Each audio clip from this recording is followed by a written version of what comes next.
Você sabia que aleluia é a única palavra que em todas as línguas é a mesma expressão? Não existe uma outra tradução para essa palavra aleluia. Em qualquer língua, em qualquer nação que você for, aleluia é aleluia. Uns escreve com Hzinho, outros sem Hzinho, mas é aleluia. Porque é essa expressão de louvor ao Senhor universal, né? Louvado seja o nome do Senhor. Como o Adriano falou, nós estamos aí nessa série chamada Venha o Teu Reino, uma série onde nós estamos aprendendo como as parábolas de Jesus indicam, falam sobre o reino, sobre o que é o reino, e a gente vem aprendendo ao longo das últimas semanas sobre isso, focando, ampliando um pouquinho o nosso conhecimento. E Jesus sempre usou muito parábolas para ensinar o povo, para ensinar aquilo que ele queria transmitir às pessoas perto dele, aos discípulos, aquelas pessoas que o seguiam, e até aquelas pessoas que estavam ali para tentar atrapalhar o ministério dele. Ele também respondia muitas situações com parábolas. A gente vai ver, inclusive, um pouquinho disso hoje. Então, a gente vem crescendo aí nesse conhecimento, né, do entendimento de parábola. Na semana retrasada, falamos um pouquinho sobre o que é esse reino, o que é o reino do Senhor, compreendendo o que significa esse Jesus que veio para implantar esse reino. Na semana passada, falamos especificamente da implantação do reino, esse reino que chegou à terra, que o Senhor Jesus, então, é o seu reino. Nós vamos falar um pouquinho hoje sobre o alcance do reino. Esse reino que precisa alcançar as pessoas. De novo, não é o alcance no sentido de dimensão, de área geográfica, mas é o que, de fato, esse reino alcança. A gente precisa continuar aprendendo um pouquinho sobre isso e como as parábolas e algumas parábolas de Jesus vão nos ajudar nesse processo de entendimento, né? A gente precisa compreender, então, quem é que pode fazer parte desse reino. Essa talvez é a pergunta que a gente precisa responder. Quem é que pode ser salvo? Jesus veio, implantou o reino, e está aí o reino de Deus, mas quem é que vai estar nesse reino? Quem esse reino vai alcançar? Quem é que pode se salvar, então? Então, nós vamos trabalhar um pouquinho, e a gente vai ver algumas parábolas nessa noite, e a gente vai aprender um pouquinho sobre esse movimento, e o que Jesus tenta nos ensinar, né? Tenta, não ensina, a gente é que tenta aprender, né? Mas ele deixou isso de maneira muito clara para cada um de nós. Mas eu quero, antes de começar, nós vamos fazer uma breve introdução aqui depois, mas eu quero orar com você mais uma vez, antes da gente continuar, para que o Senhor possa, de fato, falar aos nossos corações, falar o meu e o seu coração nessa noite, amém? Baixe sua cabeça, feche seus olhos, vamos então nos colocar diante do Senhor. Senhor, obrigado. Obrigado porque nós podemos mais uma vez nos reunir e mais uma vez sermos ministrados pela Tua Palavra. E agora nós pedimos, Senhor, que o Teu Santo Espírito possa falar de maneira clara aos nossos corações, falar com muita liberdade aos nossos corações, para que a gente possa sair daqui edificado, compreendendo o Teu reino, compreendendo o Teu chamado, e compreendemos qual é o nosso papel dentro desse reino, dentro do Teu chamado. Louvado e engrandecido seja o Teu nome. Louvado e agradecido seja o Senhor, que é o Rei, que reina eternamente sobre nós. Assim nós oramos no precioso nome de Jesus Cristo. Amém e amém. Uma das coisas que esse ensinamento traz para a gente, obrigado, querido, é que o reino de Deus, então, precisa responder, Jesus precisa responder essa pergunta, ou isso precisa ficar claro para aqueles que ouviam. Esse reino está sendo implantado, esse reino vem através de Jesus. A gente já entendeu nessa compreensão do reino, que ele não começa com Jesus, ele começa lá do Antigo Testamento. Esse reino já é prometido, o rei que viria para reinar sobre o povo, reinar eternamente. Os profetas já falavam sobre isso, o salmista falava sobre isso, e a gente começa então a compreender isso. De fato acontece com Jesus. Esse reino então chega à terra, o eterno, aquilo que viria e vai voltar, mas já vem à terra, o eterno está entre a humanidade. Nós precisamos compreender isso. E uma primeira lição, um primeiro aprendizado que a gente vai ter nessa noite, é que o reino, ele admite as pessoas, ou seja, ele alcança algumas pessoas, no sentido de quem é que vai participar do reino. E a parábola que nós vamos usar para isso é uma parábola bem conhecida, tem algumas outras parábolas, mas eu escolhi as parábolas mais conhecidas para ficar mais claro para a gente, mais fácil da gente compreender. E uma parábola que você certamente conhece bem, muito, e de cor talvez até o ciclo da história, mas nós vamos explorar um pouquinho mais ela, que é a parábola do bom samaritano. Todo mundo conhece a parábola do bom samaritano, né? Simples, fácil de compreender. Então a gente vai passar um pouquinho pela trajetória dessa parábola, para a gente explorar um pouquinho melhor o que ela traz para cada um de nós. Bem, tentando compreender o contexto ali que está registrado em Lucas capítulo 10, a gente vai ver que tem um intérprete da lei que chega para Jesus e aborda Jesus e tenta colocá-lo à prova, de alguma maneira querendo desmerecer o que ele estava fazendo, e ele lança uma pergunta para Jesus. E a pergunta que ele diz é: mestre, que farei para herdar a vida eterna? Ele conhecia a lei, mas ele talvez esperava que Jesus trouxesse uma resposta que iria trazer algo novo à lei, trazer uma aplicação nova ao que a lei estava dizendo, um entendimento, ou até algo novo, porque Jesus estava se colocando como um mestre ensinando as pessoas, mas Jesus responde uma pergunta que eu acho que deixou ele intrigado, ou que ele não esperava essa pergunta de Jesus como uma primeira resposta. Jesus diz assim para ele: o que a lei diz? Aquele cara que era o intérprete da lei, agora tem que usar a sua própria ferramenta de trabalho, vamos dizer assim, para responder a sua própria pergunta. Jesus diz: olha, o que a lei diz? E ele então, eu imagino assim, ele enchendo o peito para falar, porque ele era um conhecedor da lei. A lei diz que eu tenho que amar a Deus acima de todas as coisas e amar ao próximo como a mim mesmo. E aí Jesus também dá uma outra resposta que talvez ele pensou que Jesus fosse contrapor, tal. E Jesus fala assim: isso, você respondeu muito bem. Que bom. Então, se você fizer isso, você viverá. Simples assim. Faça o que a lei diz. Mas aquele homem não se contentou e ele queria se justificar. E ele então faz uma outra pergunta para Jesus: mas quem é meu próximo? Como assim? Quem é o meu próximo? Interessante que essa pergunta, ela não é uma pergunta muito complicada de se entender, porque a relação dos judeus, e nós vamos ler daqui a pouquinho, depois que nós lemos o texto, a gente vai ver que os judeus eles se relacionavam de uma maneira diferente, porque eles se achavam o povo escolhido, o povo que era o povo de Deus. Então, o próximo tinha uma relação muito com quem se relacionava com ele. Ele não tinha um olhar abrangente de quem é o próximo. E aí, quando Jesus recebe essa pergunta dele, então, quem é meu próximo? Jesus responde a ele com a parábola do bom samaritano. E nós vamos ler essa parábola, abra sua Bíblia em Lucas, capítulo 10, do verso 10 ao verso 37. Lucas, capítulo 10, do verso 10 até o versículo 37. E nós vamos ler juntos essa resposta de Jesus. Eu anotei errado, não é Lucas 10, não. Deixa eu ver se eu não anotei errado. É Lucas 10, do versículo 30, né? É isso que eu falei? Começa no 25, mas a resposta de Jesus está a partir do 30. Isso mesmo. Eu achei que eu estava lendo no lugar errado. Vamos lá. Lucas capítulo 10. Nós vamos ler essa resposta de Jesus a partir do versículo 30, que é a parábola propriamente dita. O texto diz assim: em resposta disse Jesus, a pergunta dele, quem é meu próximo, né? Em resposta disse Jesus: um homem descia de Jerusalém para Jericó, quando caiu nas mãos de assaltantes. Estes lhe tiraram as roupas, espancaram-no e se foram, deixando-o quase morto. Aconteceu estar descendo pela mesma estrada um sacerdote. Quando viu o homem, passou pelo outro lado. E assim também um levita. Quando chegou ao lugar e o viu, passou pelo outro lado. Mas um samaritano, estando de viagem, chegou onde se encontrava o homem, e quando o viu, teve piedade dele. Aproximou-se, enfaixou-lhe as feridas, derramando nelas vinho e óleo. Depois, colocou-o sobre o seu próprio animal, levou-o para uma hospedaria e cuidou dele. No dia seguinte, deu 2 denários ao hospedeiro e lhe disse: cuide dele. Quando eu voltar, lhe pagarei todas as despesas que você tiver.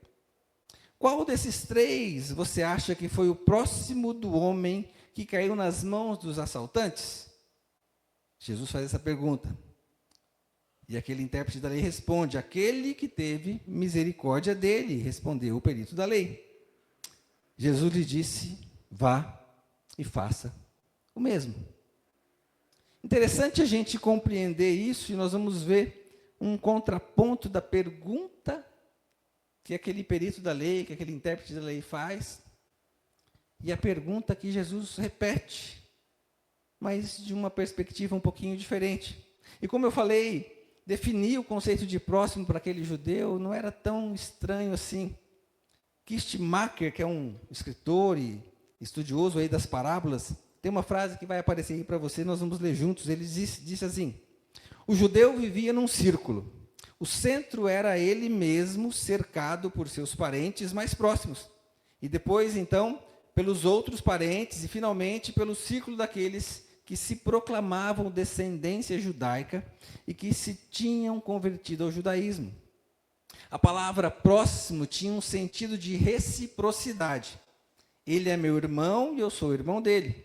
Assim se fecha o ciclo de egoísmo e etnocentrismo.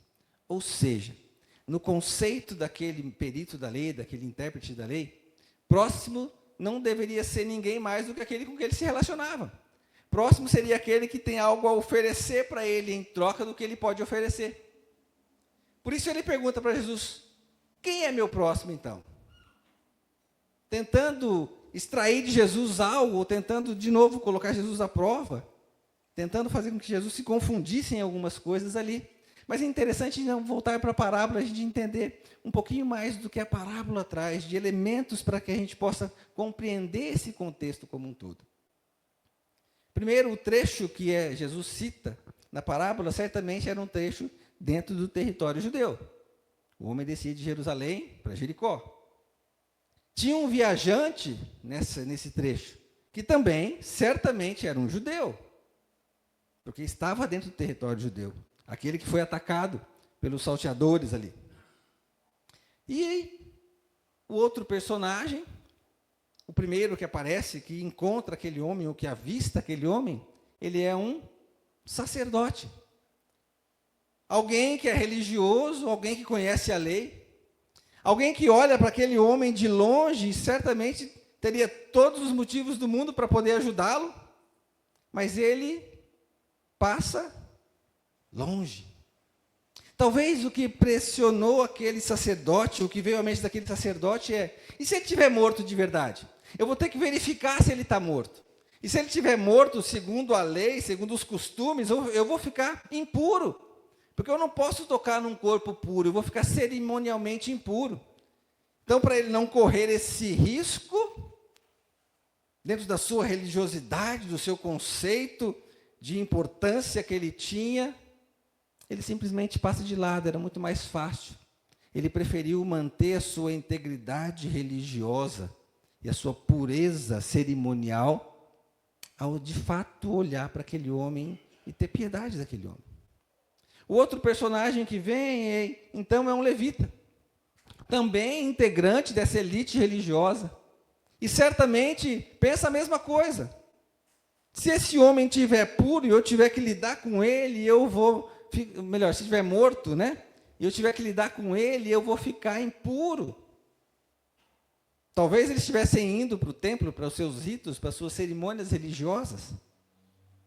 Ele também preferiu não se sujar, ou não se ficar impuro, ao tocar, ou ao verificar, ou chegar perto daquele homem.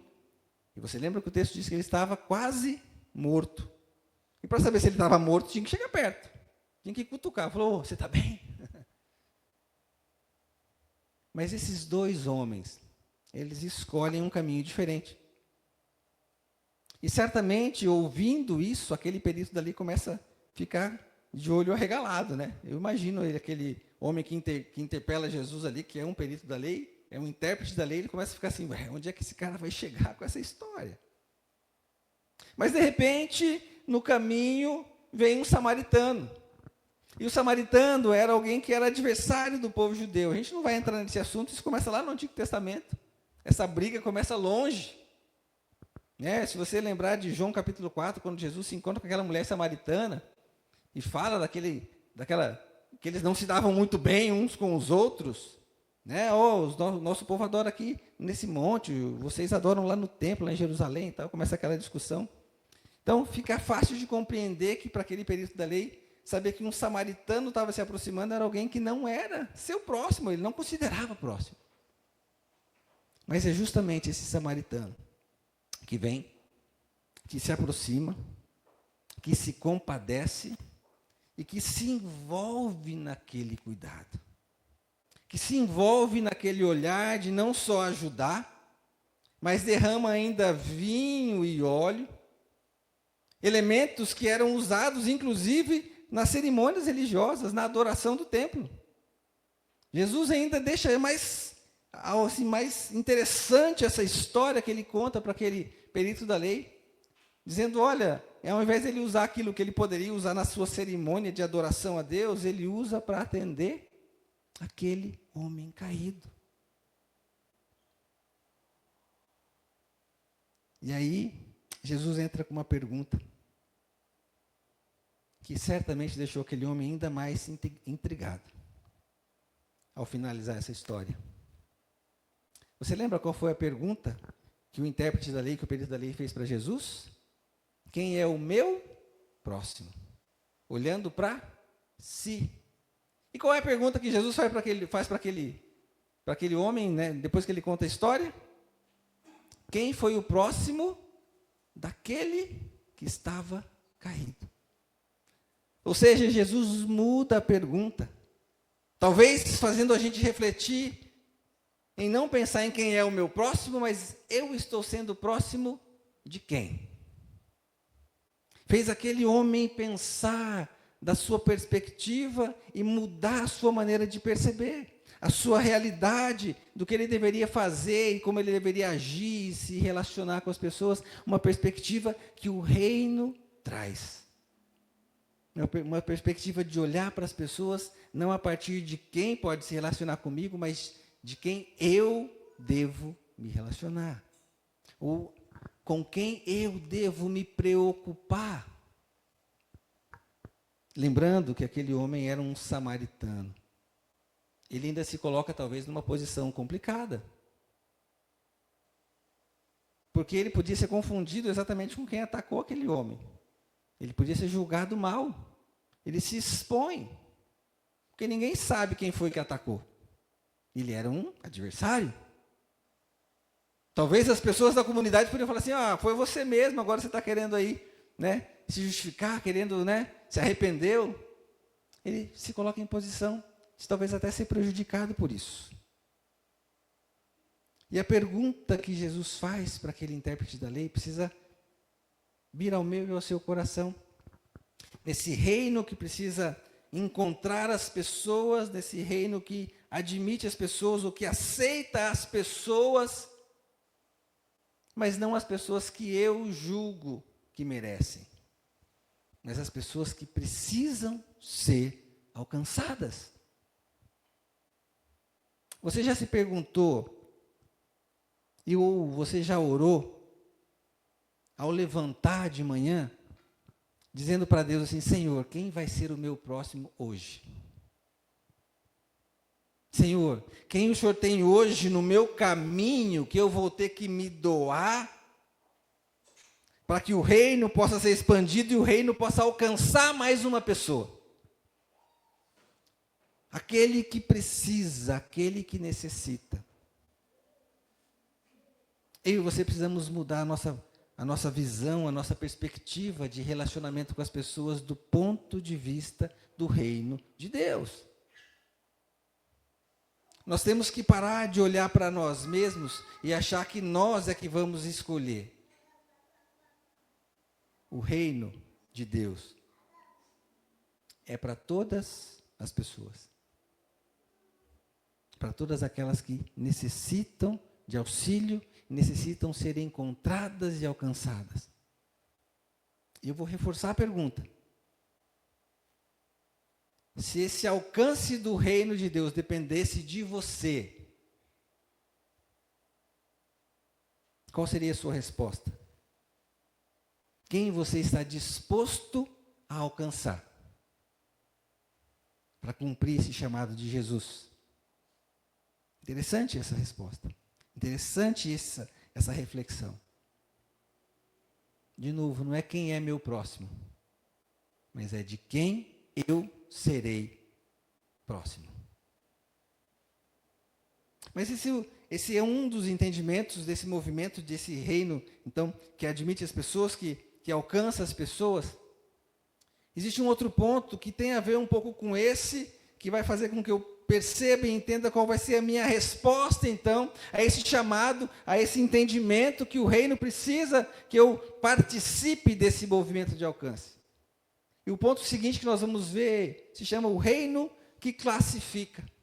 Ou seja, que resposta que eu vou dar a esse chamado do Senhor, ou essa habilitação que eu preciso ter para que as pessoas possam ser alcançadas. E aqui uma outra parábola, também muito conhecida, que nós conhecemos como a parábola do filho pródigo. Mas ali nós vamos trazer como não é o filho perdido ou o filho pródigo, os filhos. A parábola só tinha um filho? Não. A parábola tinha 2 filhos.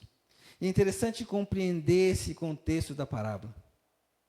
Quando Jesus conta essa parábola, e isso já está lá um pouquinho para frente, se você folhear sua Bíblia um pouquinho aí, você vai para Lucas capítulo 15. E dentro desse contexto da parábola, Jesus está ali sentado com publicanos e pecadores, e ele está nesse movimento ali, de estar próximo dessas pessoas, e junto deles também tem ali fariseus, e também tem homens ali que são mestres da lei, que começam a criticar Jesus. E qual era a crítica deles? Este homem recebe pecadores e come com eles. Esse homem recebe pecadores e come com eles. Já julgando quem deveria se relacionar com aquele que se dizia o Filho de Deus. E aí, em resposta a essa crítica ou essa afirmação que esses mestres da lei e fariseus fazem, Jesus também conta uma parábola. E ele sai uma sequência de parábolas. E lembra que nesse movimento de Jesus nós tínhamos os publicanos e os pecadores, um grupo de pessoas que Jesus estava sentado comendo, mas nós tínhamos também os mestres da lei e os fariseus, ou seja, os conhecedores da lei, os religiosos daquela época. 2 grupos de pessoas, e Jesus vem numa sequência de parábolas. Nós não vamos ler as 2 primeiras, que é da ovelha perdida e da moeda perdida, mas se a gente olhar para essas 2 parábolas e compreender a aplicação deles, a ovelha perdida conta que o pastor deixa as 99 e vai para um lugar distante para buscar a que estava perdida, longe de casa. Uma referência clara àqueles publicanos e pecadores que estavam ali comendo com Jesus. A outra parábola da moeda perdida, ela acontece onde? Fora ou dentro de casa? E o que se perde é uma moeda onde? Na rua? Não. Dentro de casa. Uma referência clara daqueles que eram os religiosos, que estavam ali por perto, mas que também estavam perdidos, assim como aquela ovelha perdida. Dentro de casa também tem gente perdida. Mas Jesus, então, na sequência, a partir do versículo 11 do capítulo 15, Jesus conta, então, e continua contando a parábola do filho pródigo, que nós chamamos assim. E aí nós estamos chamando de os 2 filhos perdidos, os filhos perdidos. Você vai acompanhar comigo, é uma leitura um pouquinho mais longa, mas nós vamos ler e depois aplicar juntos aqui. Do capítulo 15, versículo 11 até o 32. Acompanhe aí na sua Bíblia ou no que vai aparecer aí para você na transmissão ou na tela aí. Jesus continuou. Um homem tinha 2 filhos. Guarde essa informação, um homem tinha 2 filhos. O mais novo disse ao seu pai: Pai, quero a minha parte da herança. Assim, ele repartiu sua propriedade entre eles. Não muito tempo depois, o filho mais novo reuniu tudo o que tinha e foi para uma região distante, longe, não ficou perto de casa, e lá desperdiçou os seus bens vivendo irresponsavelmente.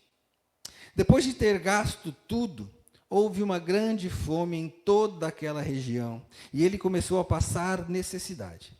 Por isso foi empregar-se com um dos cidadãos daquela região, que o mandou ao seu campo a fim de cuidar de porcos. Ele desejava encher o seu estômago com as vargens de alfarrobeira que os porcos comiam, mas ninguém lhe dava nada. Caindo em si, ele disse: quantos empregados de meu pai têm comida de sobra e eu aqui, morrendo de fome? Eu me porei a caminho e voltarei para meu pai. E lhe direi: pai, pequei contra o céu e contra ti. Não sou mais digno de ser chamado teu filho. Trata-me como um dos teus empregados. A seguir, levantou-se e foi para o seu pai. Estando ainda longe, seu pai o viu e, cheio de compaixão, correu para seu filho e o abraçou e o beijou. E o filho lhe disse: pai, pequei contra o céu e contra ti. Não sou mais digno de ser chamado teu filho. Mas o pai disse aos seus servos: depressa, tragam a melhor roupa e vistam nele. Coloquem um anel em seu dedo e calçados em seus pés. Tragam um novilho gordo e matem-no. Vamos fazer uma festa e alegrar-nos, pois este meu filho estava morto e voltou à vida. Estava perdido e foi achado. E começaram a festejar o seu regresso. Enquanto isso, o filho mais velho estava no campo. Quando se aproximou da casa, ouviu a música e a dança. Então chamou um dos servos e perguntou-lhe o que estava acontecendo.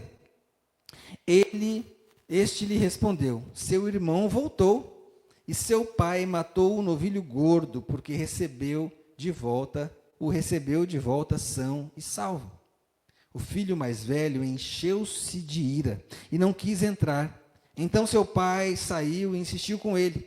Mas ele respondeu ao seu pai: olha, todos esses anos eu tenho trabalhado como um escravo a teu serviço e nunca desobedeci às tuas ordens. Mas tu nunca me deste nenhum cabrito para eu festejar com os meus amigos.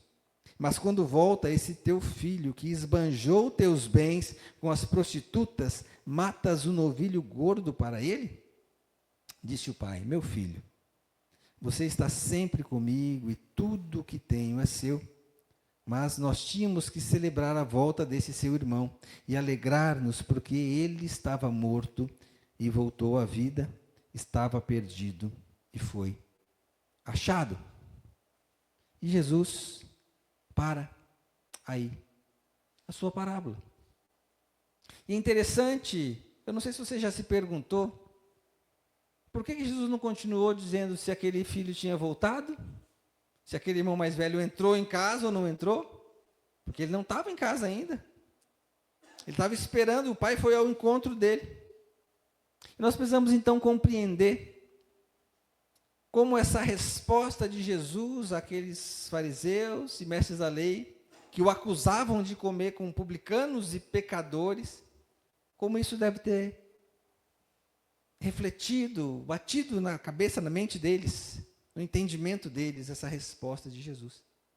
É interessante a gente compreender, então, esses passos, esses personagens da história, desse reino que acolhe, desse reino que alcança, desse reino que admite. E talvez aqui uma referência muito específica desse filho mais novo, que talvez represente exatamente aqueles publicanos e pecadores, e o filho mais velho, que talvez represente aqueles mestres da lei e fariseus que estavam ali. Interessante que esse filho mais novo, ele de fato nunca demonstrou estar muito próximo do pai. Ele não compreendia o amor do pai. E ele inclusive desonra o seu pai quando ele pede parte da herança. Não era costume isso. O pai nem tinha morrido. Além dele pedir, ele ainda vai para longe, se afasta do pai. Como quem entende que ali não é o lugar dele. Interessante pensar que também não era de costume a reação do pai. Naquela cultura, certamente o pai falou assim: ô menino, você quer me matar antes da hora? Imagina que eu vou distribuir isso aqui agora com você. Mas a reação do pai não é essa. A reação do pai é um pai que ama seu filho, que falou: tá bom, você quer isso? Então, vamos dividir. Ele dividiu todos os seus bens e deu para o seu filho. E o filho, então, se afasta, desperdiça todos os bens, vive de maneira irresponsável, e aí quando ele não tem mais o que fazer e a coisa complica para o lado dele, ele não pensa em voltar para a casa do pai. Ele continua longe, ele vai pedir ajuda para aquelas pessoas distantes do pai. Mas o que ele encontra lá não satisfaz, não atende à sua necessidade. E para ajudar aquela pessoa que deu alguma oportunidade para ele, o manda fazer o quê? Cuidar de porcos. A pior coisa para um judeu. Porco para judeu é um animal o quê? Impuro, sujo. Agora você imagina o estado deplorável para aquele filho, ou para aquele jovem, que não reconhece a presença do pai, o amor do pai, que tenta fazer tudo o que ele fez, agora cuidando de porcos. E o pior, querendo se alimentar daquela comida dos porcos. Eu nunca vi uma alfarrobeira, mas pelo que eu entendi, não era algo muito saboroso e nem muito nutritivo também. Porque lembra que a região estava passando um tempo de fome, escassez. Não era comida boa para os porcos, era o que tinha para tentar manter aqueles porcos até que as coisas melhorassem. E aí aquele filho cai em si, não necessariamente se arrepende ainda, mas ele lembra: puxa, eu estou aqui sofrendo. Ele não pensa assim: eu sou filho do meu pai, eu tenho direito a algumas coisas ainda. Ele lembra do que acontece na casa do pai. Ele diz: olha, eu vou voltar para o meu pai. Eu vou dizer que eu errei com ele, que eu errei contra Deus, pequei contra ele. Mas no coração daquele filho, ele não quer voltar como filho, ele quer voltar como um distante do pai, um empregado do pai. Talvez o que ele passe pela cabeça dele é: eu vou me aproximar, e aí eu vou ser um trabalhador, eu não vou morar possivelmente na casa do meu pai, vou morar longe, mas ali pelo menos eu vou ter comida e vou conseguir refazer a minha vida. Vou conseguir pelo menos me sustentar de novo. E ele volta, então, se põe a caminho. E ele prepara o discurso que ele vai dizer para o pai dele. Ah, mas quando ele está no caminho, que o pai enxerga, novamente você vê o amor do pai acontecendo. Você vê o pai que então se lança a caminho, ele não espera o filho chegar em casa. Assim como aquele pastor que foi buscar a ovelha longe, ele vai ao encontro do filho no caminho e abraça o filho e beija o filho antes mesmo do filho dizer alguma coisa. O filho então experimenta o amor do pai. E talvez ali naquele momento a sua ficha começa a cair. Mas ele insiste ainda na sua posição e diz: pai, eu pequei contra o céu, pequei contra o Senhor. Mas o pai nem deixa ele terminar a frase que ele ensaiou para falar, e fala: para tudo, chama aqui, me traz roupa, me traz o anel, me traz o chinelo, meu filho voltou para casa. E ele recebe o filho, aquele filho que sabia que não tinha mais direitos de filho, aquele filho que sabia que agora ele não tinha mais direito àquela herança, porque ele já tinha desperdiçado. Mas para o pai isso não tem importância, porque o amor do pai o alcança. O pai talvez sabia que ele não ia poder redistribuir aqueles bens, mas enquanto o pai é pai, está vivo, ele vai atender e vai cuidar daquele filho. E a festa começa. E aí entra em cena então o filho mais velho, muito provavelmente simbolizando aqueles publicanos, aqueles fariseus, aqueles mestres da lei. E o filho, apesar de ser filho, de não ter abandonado o pai, a impressão que dá é que ele também nunca se sentiu muito filho. Quando ele ouve a festa e o barulho e o som da festa, a ação dele não é correr para casa para ver, uau, vou celebrar alguma coisa boa aconteceu em casa. A reação dele, olha, alguma coisa estranha aconteceu. Eu não estava em casa, o que está acontecendo? E aí ele chama um servo e o servo conta para ele. E qual é a reação dele? Ele fica irado. E ele não entra em casa. Mas o mesmo pai, e o mesmo amor de pai, que foi ao encontro daquele filho, que tinha desperdiçado tudo, faz com que o pai saia de casa e vai também ao encontro daquele filho fora de casa. Insiste com ele para ele entrar. Mas a reação, para aí, não é assim que funciona não. Como que é isso? Eu te sirvo há tanto tempo, eu obedeço às suas ordens há tanto tempo, como um trabalhador, como um escravo teu, e você nunca me deu nada para celebrar com os meus amigos. De novo, lembra da história do intérprete da lei que diz, quem é o meu próximo? De novo, esse filho que tinha tudo na casa do pai, mas nunca se encontrou, nunca se viu como um filho. O que ele quer para ele? Eu queria celebrar com os meus amigos e você nunca me deu nada. A resposta daquele pai é, filho, você sempre esteve comigo, tudo que é meu é seu. Você devia estar feliz e se alegrar com esse seu irmão que estava perdido e foi achado. Você devia celebrar isso. Mas você está me questionando por que eu recebi o meu filho. Você também é meu filho. Esse reino que alcança aqueles que precisam ser alcançados. Mas aqueles fariseus, aqueles mestres da lei não estavam compreendendo isso. Lembra do contexto dessas parábolas? Jesus estava comendo com quem? Com publicanos e pecadores. Jesus estava fazendo uma festa com eles. Quem se coloca nessa posição de acusar? Os religiosos. Porque Jesus talvez está dizendo para eles assim, para de bobagem, em vez de vocês ficarem me criticando, vem festejar com a gente. Entra para a festa junto, vamos celebrar, porque esses estavam perdidos e estão sendo encontrados. Mas vocês estão se colocando também numa posição de perdidos ou mais perdidos do que eles. E muitas vezes a gente se coloca nessa posição. Talvez o Senhor está mostrando para nós aqueles que precisam ser alcançados e nós nos colocamos na condição de julgar e dizer assim, esse não merece. Esse não, Senhor. Me leva para outro canto. Você lembra de alguém que fez isso lá no Antigo Testamento? Lembra? Quem foi? Jonas, né? Nínive não.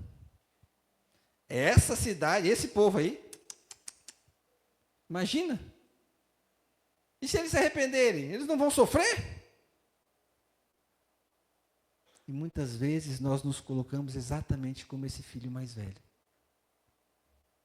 Alguém que precisa celebrar e festejar quando alguém é alcançado, quando aquele perdido é alcançado, quando aquele que fez coisas bárbaras aos nossos olhos são alcançados para ser transformado pelo amor de Deus. A gente fala, não. Disso eu não vou participar. Esse não. Esse não merece.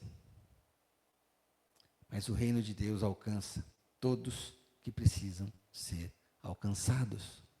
E eu e você precisamos estar dispostos a isso.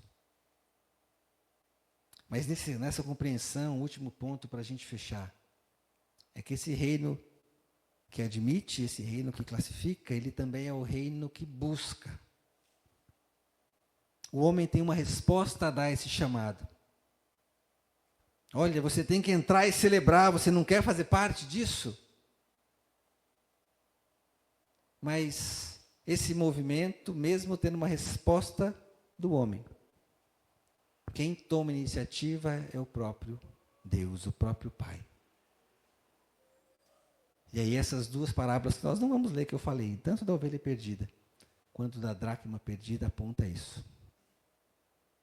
A ovelha que se perde é o pastor que vai ao encontro dela. Aquela moeda, aquela dracma que se perde, é a dona de casa que vai ao encontro dela. Que faz de tudo para encontrar, para buscar. Seja aquele que está longe, seja aquele que está perto. Esse reino que busca, ele parte de uma ação do próprio Deus, que deu esse primeiro passo em nossa direção. Ele que deu esse primeiro passo na nossa busca, porque foi Ele que enviou Jesus Cristo. Isso certamente traz essa figura de que o reino vem até nós, porque o próprio Deus tomou essa iniciativa de enviar o seu próprio Filho para buscar e salvar o que se havia perdido. É isso que nós lemos. Você lembra desse texto que está lá em Lucas 19, versículo 10? O contexto é Zaqueu, que é encontrado, e Jesus disse, porque o Filho do Homem veio buscar e salvar o que se havia perdido. E a reflexão final que cabe para mim e para você é, quem nós somos? Ou onde nós estamos nesse movimento? De fato, estamos vivenciando e vivendo como mensageiros desse reino, como quem já faz parte desse reino e que está disposto a alcançar e buscar as pessoas, porque o próprio Pai tomou essa iniciativa? Ou nós estamos nos colocando como alguém que está perdido mesmo estando dentro de casa? Alguém que sempre conviveu com o Pai, mas nunca experimentou de fato, nunca entendeu de fato. Sempre se colocou numa posição distante do Pai. E o Pai está ali, dizendo, filho, tudo que é meu é teu. Eu estou aqui perto de você, o que você precisa, eu estou aqui perto de você. Olhe com cuidado para quem está longe. Qual tem sido a minha e a sua resposta a esse chamado do Senhor para alcançar o reino? Você tem feito a pergunta e questionado para o Senhor, Senhor, quem é o meu próximo então para que eu possa me aproximar? Quem é a pessoa com quem eu posso ter uma troca? Ou você está dizendo, Senhor, de quem eu vou ser próximo? A nossa resposta a esse chamado do Pai, que nos chama para festejar aquele que é recebido, aquele que estava perdido e foi encontrado e foi achado. E nos chama para fazer parte disso e celebrar, para sermos participantes desse movimento de alcance e de busca. Ou será que nós estamos nos colocando no papel do filho, julgando quem merece ou quem não merece? E o céu em festa, e a igreja em festa, e eu assim, acho que isso não devia estar acontecendo. Tem alguma coisa errada aí acontecendo. Esse Jesus está fazendo uma coisa que não está muito combinando. Qual tem sido o meu olhar e o seu olhar? Em que reino você está vivendo? E a pergunta que precisa ficar para o nosso coração é essa. Você está disposto a atender o chamado de Jesus para entrar no reino, de fato, e fazer parte dele?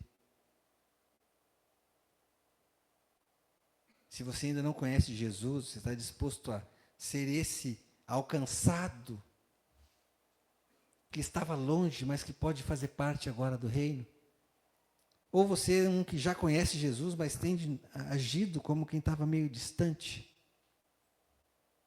Esse reino alcança todas as pessoas. O que diferencia vai ser qual vai ser a minha resposta e a sua resposta a esse reino. Eu quero convidar você a baixar a sua cabeça, a fechar seus olhos e a refletir, de fato. Como está a sua vida e seu relacionamento com o reino e com o rei deste reino?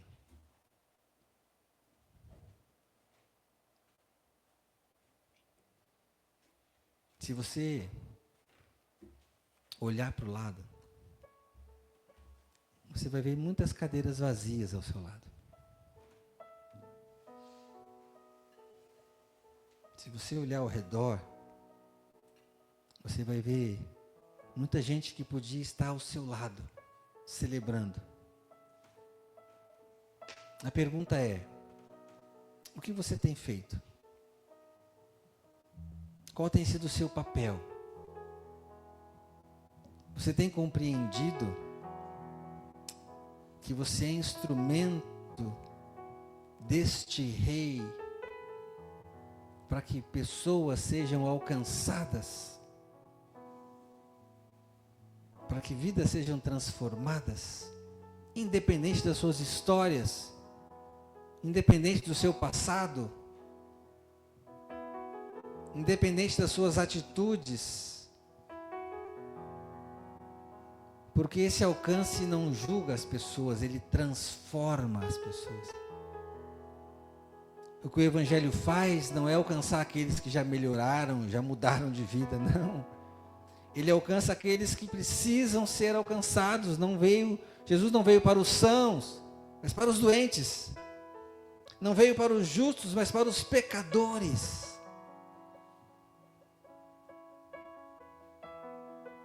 Talvez você já entendeu a mensagem, mas você ainda vive preso numa religiosidade que te faz não enxergar do ponto de vista do reino.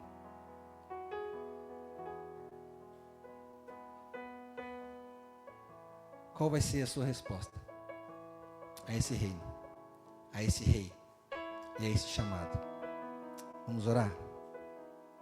Depois de orar, nós vamos cantar uma música que fala desse rei e desse reino que está se consolidando. E na semana que vem nós vamos falar sobre isso, sobre a consolidação desse reino. Esse reino que vai se consolidar para ser eterno. E onde nós vamos estar nessa eternidade? Senhor, obrigado. Obrigado pela tua palavra. E obrigado porque ela de fato nos desperta a olhar para esses ensinamentos preciosos do Senhor Jesus. Essas parábolas, essas histórias que nos fazem entrar dentro delas como um daqueles personagens e nos lançar a questionar nós mesmos o que estamos fazendo e como estamos nos comportando, como estamos agindo. Que a tua palavra possa de fato tocar o meu coração, os nossos corações. E que a gente possa compreender, Senhor, que olhar da perspectiva do Senhor, do teu reino, é muito diferente do que olhar da minha perspectiva, da nossa perspectiva meramente humana. O teu reino é mais amplo, mais abrangente. O teu reino é menos burocrático. Teu reino é mais leve. Senhor, que cada um de nós possa trazer essa palavra e possa meditar e possa se abrir para que o teu Santo Espírito possa de fato moldar e mudar aquilo que precisa ser ajustado em nós. Nos faz abrir os olhos, Senhor, e parar de julgar. Nos faz abrir os olhos e parar de querer estabelecer critérios de quem pode, quem não pode, quem merece, quem não merece. Porque nós também fomos alcançados e todos nós também vivíamos como perdidos. Mas uma vez alcançados, não queremos continuar vivendo como perdidos. Queremos experimentar essa liberdade. Queremos experimentar o que é viver como alguém que faz parte do reino, alguém que foi achado pelo Senhor.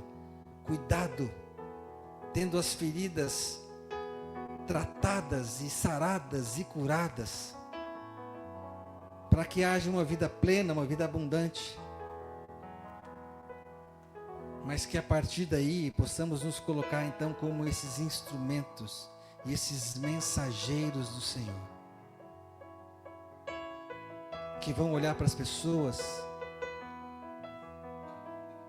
e vão orar e colocar ao Senhor a pergunta: Senhor, quem será o meu próximo hoje? De quem eu serei próximo hoje?